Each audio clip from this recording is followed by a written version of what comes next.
Salut à tous, salut à toutes. On se retrouve aujourd'hui pour une petite chronique de Gain Set Auto. Enfin, du moins une chronique. Aujourd'hui, on va plus l'axer sur un débat parce que l'actualité aujourd'hui fait que on est un petit peu en manque d'actualité pour vraiment vous faire des débriefs de tournoi ou des débriefs de match. Donc aujourd'hui, on va revenir un petit peu sur ce côté débat. Donc aujourd'hui, je suis avec Constantin et Ben. Salut les gars. Salut Joe, salut salut tout le tout le monde. monde. Salut tout le monde. Donc voilà, donc aujourd'hui on va poser les bases. Donc à l'heure où on se parle, donc du coup Nadal a 2 grands chelems, Federer a 2 grands chelems. Donc je vais vous poser en fait la question suivante en fait qui est bon voilà, on commence vraiment maintenant, on est en septembre, donc on commence à avoir vu quand même une très grande partie de la saison, même si la place de numéro 1 est pas encore jouée entre les deux. Et donc du coup on va se poser la question tout simplement de pour vous qui est le plus impressionnant sur ces deux, sachant bon que certes Roger n'a pas joué la saison sur Terre, mais qu'il a quand même il a quand même énormément contribué à cette saison, j'ai envie de dire, vu le nombre de titres qui s'est envoyé cette année. Donc je sais pas qui veut commencer, Constantin, si je te lance un petit peu sur toi, entre Rafa et Roger, pour toi qui a été le plus impressionnant. Déjà, je rebondirais juste sur ce que tu as dit, où tu disais qu'ils sont certes partagés les 4 grands chelems avec 2 grands chelems chacun, mais on peut noter également qu'ils ont tous les deux Masters 1000 et un ATP 500. Donc c'est vrai qu'au niveau des stats, c'est relativement équilibré. Enfin, on peut pas faire un match nul mieux que ça, quoi. Donc c'est vrai qu'il y a des arguments pour l'un et pour l'autre dans les plus impressionnants. Comme tu disais, par rapport au fait que Roger n'ait pas joué la saison sur Terre, pour moi l'argument de l'enchaînement va en faveur de Rafa, qui lui a pour l'instant fait une saison complète et qui entre guillemets a plus de mérite par rapport à ses résultats, sachant que lui il a joué de janvier à septembre, alors que Federer a fait une pause de 2 mois, donc qui correspond à la saison sur Terre. Et du coup, ce qui fait que Nadal a joué 65 matchs, 14 tournois disputés. Federer, lui, c'est 43 matchs et 9 tournois disputés. Et l'argument, le deuxième argument qui va en faveur, par contre, de Federer, c'est un petit peu la concurrence, entre guillemets, qu'a rencontré le Suisse au terme de ses résultats. Sur les 39 victoires de Federer, il y en a 16 sur des membres du top 20, dont 9 sur des membres du top 10. Alors que Nadal, sur ses 56 victoires, il y en a 14 sur les membres du top 20, donc 8 seulement sur des membres du top 10. Ce qui fait que Nadal, cette année, il a affronté 20 top 20 pour 14 victoires et 6 défaites. Et Federer, lui, c'est 17 top 20 avec 16 victoires et seulement 1 défaite.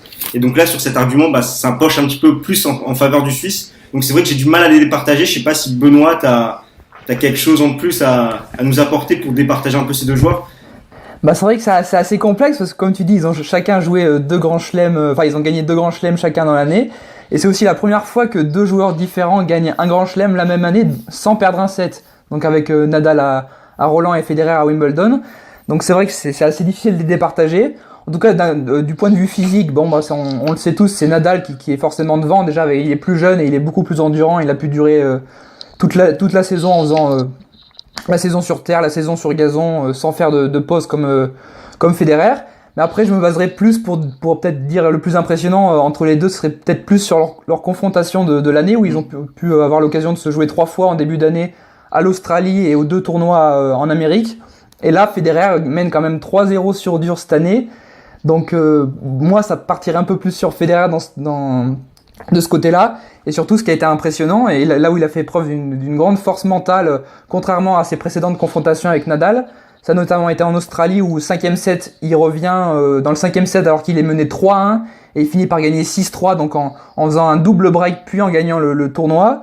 Et à Indian Wells et à Miami, il se fait pas breaker une seule fois contre Nadal, en gagnant à chaque fois en 2-7, en 8e à Indian Wells et en finale à Miami. Surtout à Miami, ce qui est d'autant plus impressionnant, là c'est du point de vue physique, c'est qu'en quart de finale à Miami, il avait joué plus de 2 heures contre Berdych et plus de 3 heures en demi-finale contre Kyrgios, donc on pouvait le sentir un peu émoussé pour la finale. Surtout face à Nadal qui avait eu un peu plus de facilité, notamment avec Fognini en demi-finale. Et pourtant, il finit par s'imposer en 2-7 assez tranquille, mine de rien. Donc c'est vrai que, en tout cas sur cette première partie de l'année, je pense que c'est Federer qui a été au-dessus. Je sais pas ce que vous en pensez. Mais... Ouais. Après, moi, tu vois, pour rajouter même encore un peu plus sur le fait que c'est vraiment très égalitaire entre guillemets, même sur la perspective et sur leur façon de remporter ces 2 grands chelems, je trouve que par exemple, tu vois, le Roland de Nadal, pour moi je le rapprocherais vraiment de l'Open d'Australie de Federer. Pourquoi ? Parce qu'entre guillemets, c'est entre guillemets leur chef-d'œuvre personnel, quoi. Federer, tu l'attends pas du tout à l'Open d'Australie. Il enchaîne tous les top 10. Il enchaîne tous les top 10, il se tape un parcours de la mort. Et à côté de ça, Nadal à Roland, on sait qu'il est favori. mais il laisse que des miettes. Par exemple, il va jouer, il joue Team, qui est quand même considéré, je pense, sur ce moment-là. Bon, allez, t'as Stan qui est à côté, mais comme le deuxième, troisième meilleur joueur sur terre battue de la saison, il l'explose. Et derrière, il joue Wawrinka, qui est quand même monsieur final de Grand Chelem, qui n'a jamais perdu une, et qui est normalement vraiment, enfin, qui est quand même dur à prendre, quoi. Et bon, même si on donnait énormément de Nadal favori, il laisse aussi que des miettes à Wawrinka en finale de Roland, donc j'ai presque envie de dire que ce Roland, cette décima, c'est aussi un peu son chef-d'œuvre à lui. Donc moi, je rapprocherai un peu l'Open d'Australie de son Roland, et à côté de ça, moi je rajouterais, je rapproche vraiment l'US Open de Nadal au Wimbledon de Federer, parce que même étant fan de Federer, je suis bien obligé d'admettre que à Wimbledon, sa concurrence était très faible, qu'il s'est retrouvé, bon, il y a Berdych, on va dire en demi, qui quand même fait un bon match et il lui colle quand même 3-7-0, mais et donc on observe vraiment qu'il y a un manque de concurrence pour Federer à Wimbledon, et ce même manque de concurrence, force est de constater qu'on l'a aussi pour Nadal à l'US Open, où au final il bat que Del Potro qui est dans le top 30, sinon il a joué non, Anderson, je suis même pas sûr si Anderson doit être top 30. 32, voilà, il était 32. 32. Ah, il est 32, voilà. Donc tu vois, Nadal s'envoie quand même un grand chelem en jouant un top 30, et à côté de ça, Federer lui s'est envoyé Wimbledon avec certes Cilic en finale, mais qui est blessé. Donc au final, sa seule vraie il y avait Dimitrov aussi, mais moi j'ai vraiment envie de rapprocher Wimbledon de Federer à l'US Open de Nadal, quoi. Je sais pas si vous êtes d'accord un peu après, là-dessus. ça dépend comme tu dis, parce qu'à Wimbledon, Federer bat quand même 4 top 15 avec Berdych, Cilic, Dimitrov et Raonic, qui certes, Dimitrov et Raonic n'ont pas fait un super match non plus, mais bon, à Roland Garros, Nadal a battu quand même que 2 top 15 avec Thiem et Wawrinka, donc c'est... Après, je pense que peu importe le parcours de Federer, il survolait tellement la saison sur gazon que c'était difficile de lui trouver un vrai obstacle, un petit peu comme Nadal sur terre battue. Certes, il a joué des très bons, il a joué les meilleurs jours après, donc Thiem, Wawrinka sur terre battue, et c'était un peu pareil pour Federer sur gazon, alors que Nadal, je pense qu'à l'US Open, s'il avait eu un parcours plus compliqué, j'ai beau être pro Nadal, je sais que s'il avait eu un parcours plus compliqué, je pense pas qu'il s'en serait sorti comme il a pu le faire là cette année, alors qu'à Roland, sur terre, on sait que il survole ça, et pareil pour Federer à Wimbledon, même s'il avait eu des obstacles un petit peu plus durs à surmonter, je pense qu'il s'en serait quand même sorti parce que ça reste Federer sur gazon. Federer quand même, là où il a quand même réussi à passer quand même au-dessus, c'est au moment où vraiment il fait sa démonstration contre Zverev à Halle, quoi. Parce que avant cette démonstration, c'est pas que ça tangue un peu, mais moi je me rappelle, je crois que c'est en demi où il joue Khachanov et il est pas si impressionnant que ça. Ouais, il se fait souvent débloquer. Ouais, voilà, et là par contre où tu sens vraiment, en fait, au final il va vraiment arriver favori pour Wimbledon, c'est au moment où il explose Zverev en finale et il lui met une démonstration, quoi. Et là du coup t'arrives sur Wimbledon et tu dis bon Federer c'est bon, quoi, il est favori pour Wimbledon, et normalement il devrait aller chercher son grand chelem, quoi, ce qui a été le cas sur la fin, quoi. Et après, par contre, après cette coupure, même s'il y a eu cette blessure au dos en finale contre Zverev à Montréal, je l'ai pas trouvé, depuis sa reprise sur dur après la saison sur gazon, je l'ai pas trouvé impressionnant son niveau jeu sur dur. Il a quand même eu un parcours assez clément à Montréal, ce qui lui permet d'aller en finale. Mais même après, à l'US Open, il revenait de blessure, tout ça, mais c'est vrai que globalement, depuis son retour, là, cette petite reprise, je sais pas ce que vous en pensez, mais c'est vrai qu'au niveau du jeu, et même avant sa blessure, je l'ai pas trouvé dans les meilleures dispositions de son tennis. Oui, c'est certain. Il a perdu certain, son. Ouais. Vas-y. Oui, non, je disais, c'est certain. Et surtout, je pense qu'il y a aussi un petit défaut de programmation à Federer de vouloir reprendre peut-être trop tôt à Montréal au lieu de reprendre à Cincinnati. Et peut-être qu'il devait être encore un peu fatigué de son Wimbledon et tout, donc il a peut-être pas pris énormément de risques. Et même avec une finale où il se blesse, après ça le crispe encore un peu plus et il n'arrive pas à débloquer son jeu à l'US Open. Donc c'est vrai que c'est compliqué pour lui. Ouais. Mais moi je me demande en fait si même, d'ailleurs c'est officiel ou pas que sa blessure a intervenu vraiment en finale. Parce que moi je suis d'accord, son parcours d'avant, il est le match contre Ferrer. C'est laborieux. C'est une purge. Contre Haze, je crois qu'il y a un tie-break contre Haze, quoi. J'ai rien contre Ferrer, Ferrer il fait une bonne saison de dur avant de se louper à l'US, mais le match contre Ferrer c'est pas possible, quoi. Enfin moi c'est surtout, déjà le gros point noir déjà c'est au niveau du revers. Ouais c'est ça en fait, il y a un avant et après Wimbledon où il y a beaucoup plus de déchets. Non même pas, Miami. Ouais Miami même, à Wimbledon il l'a, mais moins, quoi. Vraiment à Miami il l'a encore quand il explose Nadal à Indian Wells. À Wimbledon tu sens qu'il le perd un peu, et puis sa saison sur dur, j'ai retrouvé un peu le revers qu'il avait avant, voire même en moins bien, quoi. Et aussi au niveau du service. Non, vas-y. C'était juste pour rajouter aussi qu'au niveau du service, il me semble son pourcentage de première balle qui diminuait un petit peu, qu'il se faisait plus souvent breaker que ce qu'il avait pu le faire en début de saison où vraiment son service partait très très bien. Mais c'est surtout Ouais, ouais, qu'à Miami, moi je trouve qu'il avait pas été très impressionnant avant sa finale contre Nadal, parce que déjà en huitième, il gagne en 2 tie-breaks contre Bautista Agut où il fait pas forcément un super match. Après contre Berdych, certes, il gagne la première manche assez facilement, mais après il se dérègle un peu tout ça, donc il avait quand même eu des difficultés même en début d'année. Donc il sauve une balle de match Ouais. sur oui, Berdych, il sauve ouais. une balle de match en plus. Mais bon, après, enfin, Ouais. je sais pas si c'est parce que je suis pro Nadal et que je suis pas très objectif, mais pour moi, enfin, Federer n'a rien fait de spécial dans sa finale à Miami. Enfin, Nadal passe vraiment à côté de cette finale et j'ai pas trouvé Federer excellent sur cette finale, à l'inverse de son match à Indian Wells où là, il maîtrise de A à Z son adversaire. Bon, les deux sont un peu passés à côté, la finale est pas, Ouais, elle est pas belle. elle est Hein, moche, ouais, qu'on se le dise. Enfin, Les conditions climatiques étaient aussi compliquées, il faisait c'est lourd, pas mal. et chaud, la balle avait des trajectoires un peu spéciales et tout, c'était particulier quand même. Taux d'humidité, c'est le taux d'humidité. Ouais, voilà. Tout le monde te dit qu'à Miami, tu commences un petit peu à jouer, au bout de limite au premier changement de côté, t'es déjà en eau quoi. C'est sûr. C'est un Hein. problème à Miami, hein, tout le monde te le dit. Hein, donc ouais, après Miami, la finale est pas impressionnante. Après, pour recentrer un peu le débat sur la question centrale qu'on avait depuis le début, ouais, moi je partirais quand même un petit peu sur Federer de par le fait que mine de rien n'avoir entre guillemets que 1500 points de retard alors qu'il a fait aucun tournoi sur terre, le fait qu'il mène quand même 3-0 dans les face-à-face par rapport à Nadal, que mine de rien il est quand même remporté ce qu'on peut quand même considérer clairement comme le meilleur tournoi de l'année, à savoir l'Open d'Australie. Moi j'ai quand même envie de dire Federer, même si je pense que du coup on peut un petit peu ouvrir là-dessus sur le fait que pour moi clairement la place de numéro 1 pour moi elle est jouée, même si donc du coup je rappelle le programme. Donc du coup Nadal va à Pékin, Nadal fait Shanghai, si je dis pas de bêtises Nadal ne fait pas d'ATP 500 avant Paris. Il fait pas balle. Il fait Bâle, il me annoncé semble. à Bâle, je crois. Non. Il fait Bâle. Il Pardon. fait Bâle. Ok, du coup il fait Bâle, Paris et donc du coup le Londres, Masters, ouais. sachant que Roger lui donc du coup a le même programme excepté donc du coup qui va pas à Pékin. Donc à voir, mais moi donc là si je dis pas de bêtises, donc Nadal il a 1500 points d'avance à la race. À la race je sais pas, mais au classement normal il a 1960. ouais, je pense qu'il doit avoir plus près des 1800 à la race. Hein. Ouais, ça doit être comme ça, je crois. Donc du coup, moi j'étais parti du principe qu'à Pékin, normalement, il allait pas avoir une énorme concurrence, sachant que normalement, il joue quand même très bien à Pékin. Donc je le vois clairement aller s'empocher les 500 points. Donc on passe déjà sur un 2000. On est proche déjà quasiment des 2500 points de retard. J'ai quand même du mal à y croire. Moi, je vois clairement Nadal faire mal. Les 3 matchs de poule gagnés au Masters, ça fait plus 600 aussi.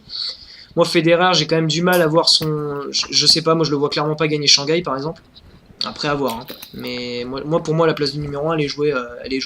Elle est jouée, même si je considère qu'à l'heure actuelle, Federer est quand même le plus impressionnant sur cette saison. Je te rejoins totalement. Et c'est vrai que du coup, pour un peu argumenter sur ça, j'ai essayé de faire parler un petit peu les chiffres. Et du coup, j'ai essayé de faire des moyennes des points gagnés post-US Open sur les meilleures saisons des deux joueurs. Donc, par exemple, pour Nadal, j'ai pris 2008, 2010, 2011 et 2013. Et il a une moyenne de points gagnés après l'US Open de 1185 points. Si on prend les 2 années où il a gagné au moins 2 grands chelems, il est à 1358 points.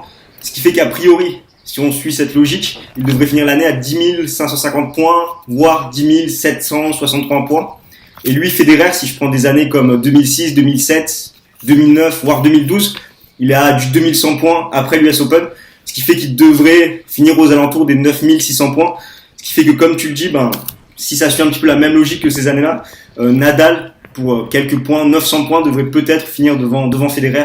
Je sais pas si Benoît, t'es de cet avis. Oui, ouais, voilà.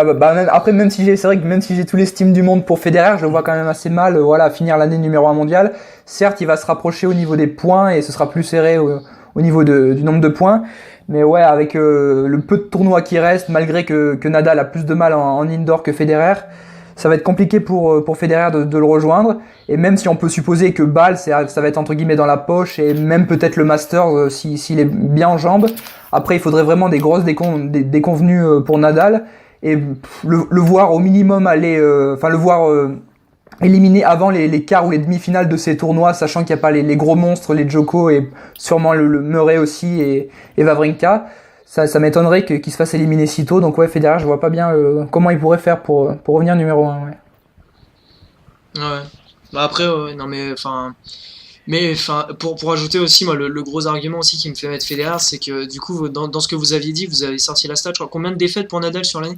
Défaites, j'avais juste pris celle sur je crois qu'il a 9 défaites, il me semble, et j'avais juste comptabilisé celle contre des membres du top 20, où il était à 6 défaites contre le top 20. Ouais, et puis Federer, du coup, c'est 4 défaites. Ouais, c'est 4 défaites, dont une contre le top 20, donc contre voilà, et 2 en dehors du top 100, donc c'est quand même aussi. Ouais, voilà, tu vois, donc c'est ça, moi, le truc avec Federer, quoi. C'est 4 défaites sur l'année, Nadal 9 défaites, quoi. Donc, après, je pense que juste cette stat-là, pour moi, elle résume le truc, quoi. J'ai mon dernier argument qui penche plus en faveur de Nadal, c'est le fait que, enfin, il revient quand même de très très loin. Enfin, par rapport à Federer, certes, il a mis sa saison 2016, voilà, suite à une blessure, mais après, enfin, Federer, globalement, 2014, 2015, c'était quand même vachement solide. Enfin, il butait juste contre Djokovic et en Grand Chelem, enfin, généralement sur les finales de Grand Chelem. Alors que Nadal, fin 2014, 2015 et 2016, enfin, moi le premier, on l'a enterré, quoi. Son niveau de jeu, c'était vraiment, enfin, c'était un gouffre, enfin, c'était tellement mauvais. Et c'est vrai qu'il revient de tellement loin que ça peut peut-être aussi faire pencher la balance en sa faveur. Après, Federer, on l'avait enterré aussi en 2013, hein, surtout avec 2013, sa défaite à Wimbledon, hein, où il perdait à Hambourg, à Gstaad et tout, contre des joueurs très mal classés, même à l'US Open où il faisait une contre-performance contre Robredo. On l'avait déjà enterré à ce moment-là. Donc, ouais, mais 2015-2016, enfin, je veux dire, par rapport à Rafa, qui sont plus proches de l'année 2017 où on est, on se dit que, enfin, le gap, il y en a un qui a creusé, enfin, quand je vois Federer, c'était juste contre Djokovic, quoi, qui butait en finale de Grand Chelem. Nadal, pour passer la deuxième semaine, c'était déjà compliqué. Ouais, mais en même temps, est-ce que quelqu'un voyait Federer gagner l'Open d'Australie 2017? Ça, il revient de loin aussi, hein, quelque part.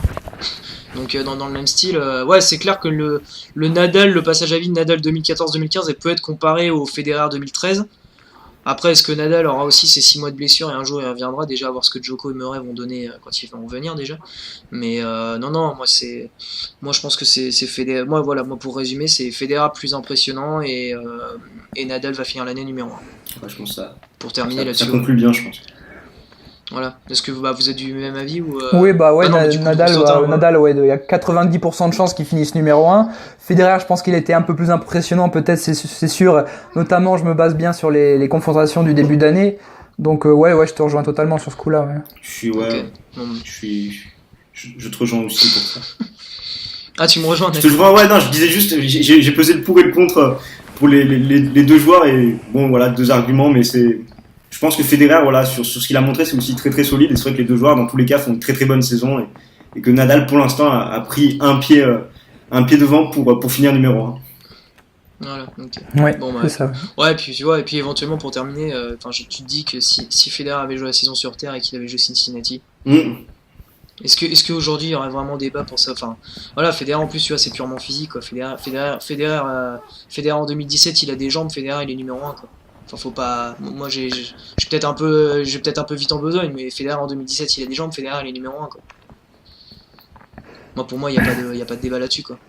Et de toute façon, au final, ça reste 2 des peut-être 5 joueurs, les meilleurs joueurs de l'histoire du tennis. Donc après, ça joue des petits détails. Hein, parce que j'avais aussi une stat, tu vois, depuis Wimbledon 2003, donc il y a presque 15 ans, 35 des 58 grands chelems qui ont été joués ont été gagnés par ces 2 bonhommes. Donc, ils sont très très impressionnants. En tout cas, ça fait plaisir pour le tennis de les revoir sur le devant de la scène. Ouais. Et puis on verra comment ça donne en 2018. Bon, je pense qu'on a été bien complet sur la question. Ouais. Voilà.